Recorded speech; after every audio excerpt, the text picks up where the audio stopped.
പാലക്കാട് ക്ഷേത്രോത്സവത്തിനെത്തിച്ച ആനയിടഞ്ഞ് പാപ്പാനെ കിണറ്റിലെറിഞ്ഞു കൊന്നു.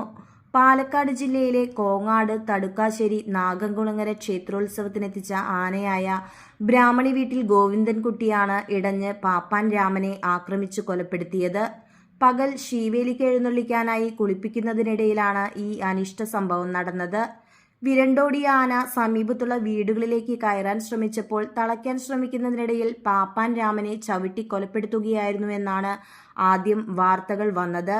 എന്നാൽ കുളിപ്പിക്കുന്നതിനിടയിൽ വെള്ളം കൊടുക്കാൻ ശ്രമിച്ച പാപ്പാനെ ആന അപ്രതീക്ഷിതമായി ഇടഞ്ഞ് കിണറ്റിലേക്ക് എടുത്തെറിയുകയായിരുന്നു എന്നാണ് ഇപ്പോൾ പുറത്തുവരുന്ന വിവരങ്ങൾ. കിണറ്റിലേക്ക് എറിയുന്നതിനിടയിൽ കല്ലിൽ തലയിടിച്ചതിനെ തുടർന്ന് ഗുരുതരമായി പരിക്കേറ്റ പാപ്പാനെ ഉടൻ തന്നെ പത്തിരിപ്പാലയിലെ സ്വകാര്യ ആശുപത്രിയിലെത്തിച്ചെങ്കിലും ജീവൻ രക്ഷിക്കാൻ സാധിച്ചില്ല. പാപ്പാന്റെ മൃതദേഹം പാലക്കാട് ജില്ലാ ആശുപത്രിയിൽ സൂക്ഷിച്ചിരിക്കുകയാണ്.